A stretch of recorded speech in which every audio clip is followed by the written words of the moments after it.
If you receive SNAP benefits, EBT, food stamps, please, please, please listen to this. This is so, so, so important. I usually don't talk about this kind of stuff on my page, but this is really, really important. So I work for the government, and this morning I got an email from my job to my work email talking about how SNAP is officially going to be cut if the government does not pull together and fix the federal funding issue in November. The federal government telling states not to send out November SNAP benefits. Here's the email I just got from the USDA. So here's the letter that the USDA sent us. You can see it's dated for October 10th. That was last Friday. Why am I now getting it today, Wednesday, the 15th? Well, it's because I did a story on SNAP benefit changes that are coming November 1st. I did that story yesterday. They responded by sharing this memo with us today. Let's take a closer look at it. Let's look at the second paragraph. Considering the operational issues and constraints that exist in automated systems and in the interest of preserving maximum flexibility, we are forced to direct states to hold their November issuance. Food stamp and WIC funds are running low. 2 weeks in, and we just hit the point where real people are starting to feel real consequences. So it's, oh my God. When I got to see these videos, I was like, there are a lot of people who depend solely on this SNAP benefit. A lot of people who, are looking forward to their snaps. And now, if the government gets to end SNAP benefits, trust me, it's going to affect a lot of families. It's going to affect a lot of people, okay? Right now, MAGA supporters are in full panic mood. The news that the government is set to end SNAP benefits, the food assistance program that millions rely on, it's sending a shockwave through communities that have voted overwhelmingly for this current administration. And because of that, a lot of them are now freaking out. They are coming out to really talk about it, and you can literally feel the emotions within them because of, if they get to take away their snaps, right? How are they going to even stay anymore? How are they going to live anymore? Life is already tough. The cost of living is on the high side, and now people going to live, get the SNAP getting taken away, okay, from a lot of families who rely fully on it. Well, let's take a look at some of the clips I gathered for you guys, then I'll come back with the commentary. So you are welcome to the channel. Please do well to like and subscribe. So let's take a look at these videos. I will come back, and credit to all creators on this video. Let's go watch. So the Trump administration is shutting off SNAP benefits in November. They're not going to pay them. What happens in November? Thanksgiving. Where are the poorest states and who are the poorest people that depend on SNAP? Red states and poor white people. Yes, he'll be cutting off food stamps, as many states still call them, to the poorest white Republicans in the middle of Thanksgiving. Most people have no other way to feed their children or get food in general without their SNAP benefits. So he's targeting his own now. So we'll see where the FAFO comes in here, but at the same time, I feel really bad for those families that won't be able to eat a meal for Thanksgiving. We'll have more later. Was it accelerated by the shutdown? I don't know. But November 1st, EBT, SNAP programs, mandatory. You have to work 80 hours a week or you're not going to get it. No more just sitting at home, munching on the snacks that you got for free in the apartment that's paid for by the taxpayers. No, mama, you got to go to work. 80 hours. You could do it. You're a big girl. No more living that cush lifestyle. You should have never got trained to do that, because now you're going to struggle with the reality that we all have, that you have to get up and do something with your life. That's not it. 80 hours a month is not that bad. It's not that bad. You will survive. I promise you. Just start looking now, because November 1st is right around the corner. It's going to be an ugly month if you ain't getting any food stamps because you decided you didn't want to work, or that you were above the law and you didn't have to listen to the new regulations. Yeah, that's not going to go well for you. I promise you that. Just do what you're supposed to do. Do what you're supposed to do, and nothing changes. The only thing that changes is you got to work a few hours a week. That's it. And if you have too many babies and you're like, I don't have somebody to watch my babies, again, that's a you problem. It's not an us problem. Now, the Trump administration is warning everyone that November, you might just not be getting any food assistance, no SNAP or anything like that. You get what I'm saying? They're saying that there will be insufficient funds to pay November SNAP benefits for approximately 42 million Americans. Okay, y'all? This is due to the government shutdown still extending, okay, y'all? And this is in compliance with the One Big Beautiful bill that Trump had dropped this year. And basically, the bill overhauls the Supplemental Nutrition Assistance Program, which is a SNAP program, which provides food assistance for over more than, like I said, 42 million Americans. And the changes are expected to squeeze some people out of the program, as well as federal spending on the program is cut by over estimated 186 billion over the next decade. So some people have to be aware of these changes and be aware of what's happening right now currently with this government shutdown, because you just might not be able to feed your family due to your lack of knowledge on what's going on, okay, y'all? Now, the new work requirements have changed, and they're stating that able-bodied adults without dependents need to prove they're working at least 80 hours a month or in school to be approved for SNAP, without proof they can only have at least 3 to 4 months of food assistance, okay, you guys? And before that, the age was 18 to 54, but now the age is between 18 to 64 on whether or not, well, 65, on whether or not you are an able-bodied adult. So, you know, the age requirements for retirement, everything like that, it has changed, and they're becoming more strict on things. And y'all know what the fuck is happening, okay, y'all? So parents with kids under the age of 14 will be exempt from this, and the usual age was 18 and under, but now it's 14 and under, okay, y'all? So that's, and what's crazy is, y'all, over 94 million pounds of food has not reached the food banks this year across the country, y'all.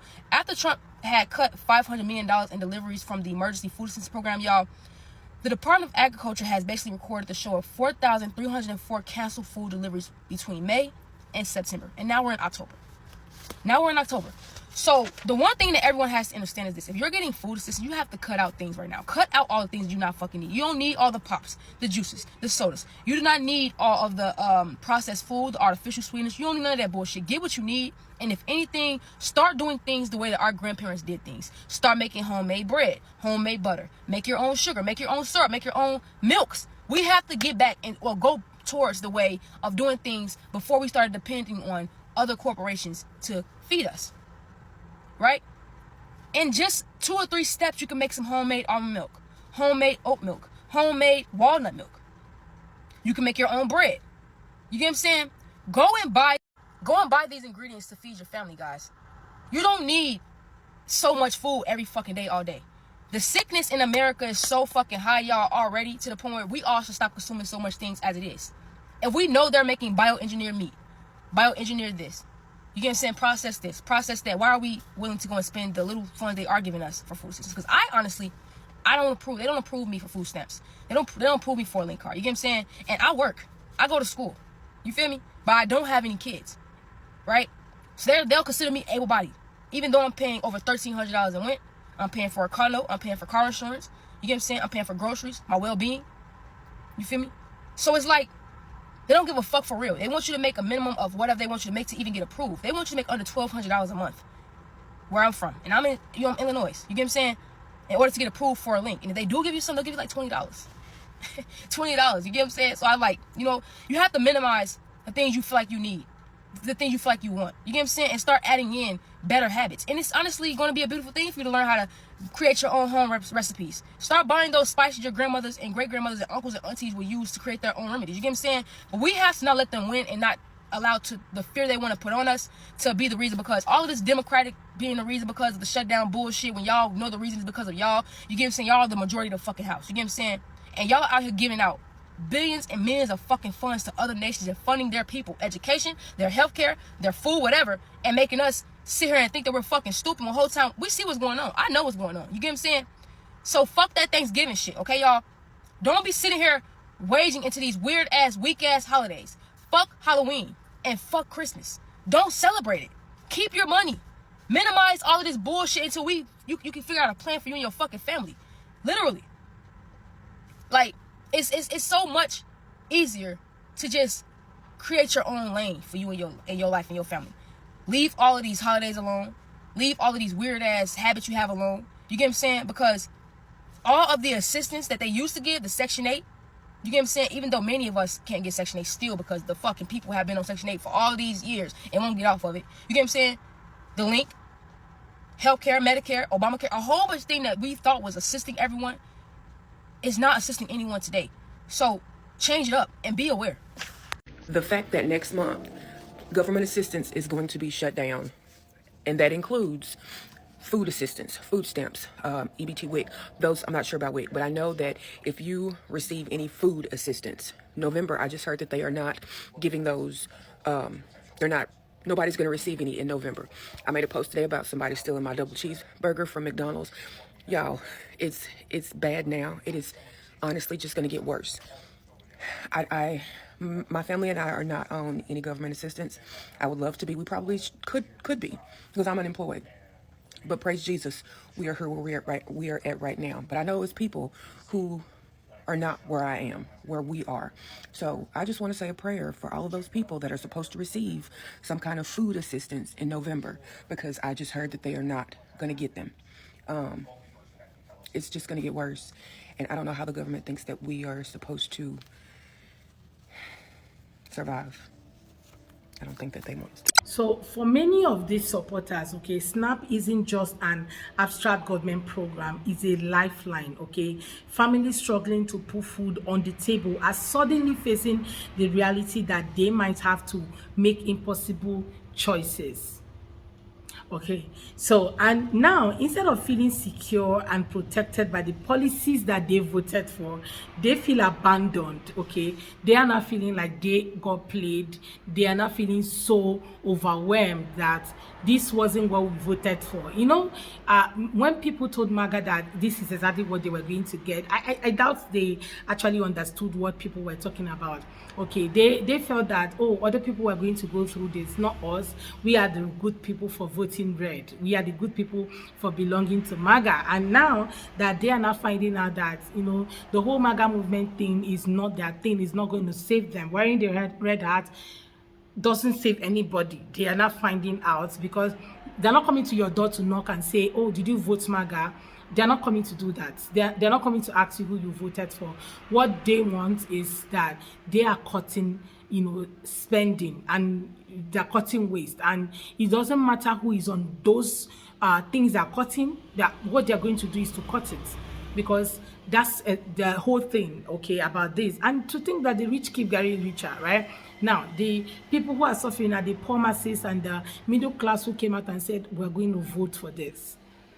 Anyway, let's keep reading. So someone said, families struggling to put food on the table, okay, are suddenly facing the reality that they, you know, might have to make impossible choices. And now, instead of feeling secured and protected by their policy they voted for, they feel abandoned. The irony isn't lost on them. Many had cast their votes believing in promises of economic security, job growth, and protection for everyday Americans, only to see essential support being pulled away.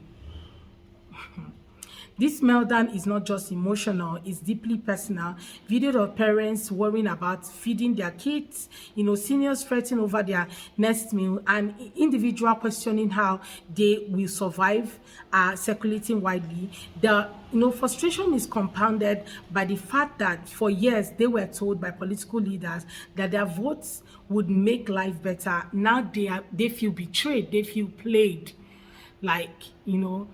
But this was exactly what everybody was telling them was going to happen. Everyone said, oh, you guys don't do this. Like, you are actually going to be hurting yourself in the process. But no, they said, oh, he said he was going to give us cheaper groceries. You know, Joe Biden made everything so expensive. The inflation is so expensive right now. We better vote for somebody who has, you know, us at heart and all of that. Only for them to figure out that they were never in their hearts in the first place. Well, this one said, what makes this moment particularly striking is the cognitive dissonance many MAGA supporters are facing a stark reality. The policies they championed don't always have the outcomes they, you know, expected. SNAP benefits, often criticized by conservatives, voices as unnecessary government handouts, suddenly become a critical safety net when removed. And the, you know, contradiction hits hard. This isn't just political disappointment, it's a personal crisis for many who thought they were voting for their best interests. Okay, so we are seeing a broader, you know, pattern emerge. Okay, this isn't an isolated incident. Over the last several years, multiple, you know, policies have, you know, have been, you know, have had unintended consequences, and each one chips away at the, you know, the trust of the voter base. In the case of SNAP, the emotional response is amplified because of food security is such a fundamental need in the life of anybody. People need to eat, okay? So some parents, they depend wholly on it to feed their kids. For those people who do not have a job, who, you know, are still struggling with their life and all of that, whose salary cannot even be able to afford basic needs, so they depend solely on SNAP. And now that SNAP is getting taken away, what do you think that they are going to go back to, right? What exactly do you think they're going to go back to? Anyway, another dimension of this meltdown is, is the fact that most of these people actually were campaigning, wearing the MAGA hat, okay, coming out to say, oh, let's go vote for this person. He's going to make everything great. He's going to make Americans, great again, and also put Americans first. He's going to change our life. He's going to do this and he's going to do that. So when they all came out and voted, they did not have the ideology that anything of such was going to happen to them. That struggle was never for only people like this, but for them as well. Everybody's going to face it, okay? Not just the people of color that's going to face it, including palm color that's also going to face the whole thing, okay? They're still going to face the consequences that they created, even though other people are going to join them in the consequences. But these other people were already prepared, knowing fully whether this is what is going to happen, right? So it's also what noting that this moment exposes a deep contradiction in political messaging. For years, many conservative leaders have criticized government assistance programs, painting them as enabling dependency. But when the very people who rely on this program lose them, the backlash is immediate. Suddenly, the criticism of government handouts meets the reality of personal needs and is causing a very public meltdown for a lot of people, right? In short, the end of SNAP benefits is more than a policy shift. It's a moment of reckoning for a segment of voters who feel abandoned by system they supported.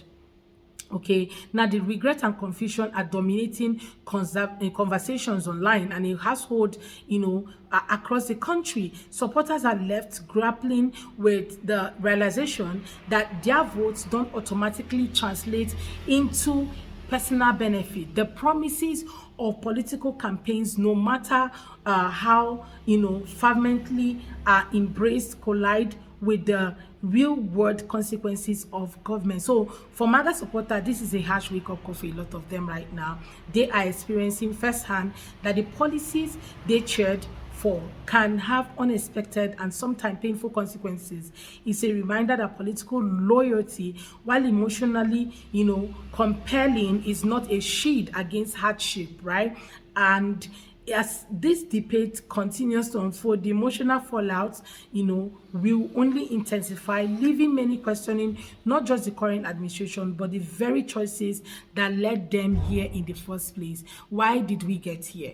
Why exactly do we get to vote for this person, even when he told us what he was going to do?